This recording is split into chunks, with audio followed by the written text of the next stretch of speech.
Welcome to the last breakfast. Please enjoy the video. You begin by preparing a confined environment so dependencies do not leak. Create a venv and activate it. Install Python 3. 11 Plus and the framework you chose, for example Fast API for async speed or Flask for simplicity. Once done, scaffold routes, a basic app factory, and a requirements file. Make sure to initialize Git now and commit your working scaffold. This saves time and gives you a rollback point. You will iterate from this reproducible baseline. You now implement the core.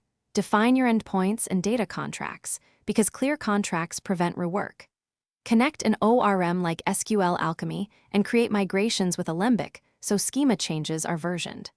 Once data is reliable, add caching with Redis and background processing via Celery or RQ to keep requests fast. Make sure to add authentication using JWT or OAuth2 and centralize config. Then write tests that exercise main flows. Automated tests catch regressions before deployment. You finalize by containerizing the app and wiring up continuous integration so builds are repeatable, push images to a registry and deploy with health checks. Once live, add structured logging, metrics, and alerts so you know when performance slips. Run load tests and configure graceful shutdowns to avoid losing requests. If something breaks, check the app logs and trace the request path. Correlate request ID across services to isolate the failing component quickly, then roll back if needed. Thanks for watching. If this was helpful, leave a like and consider subscribing. See you next time.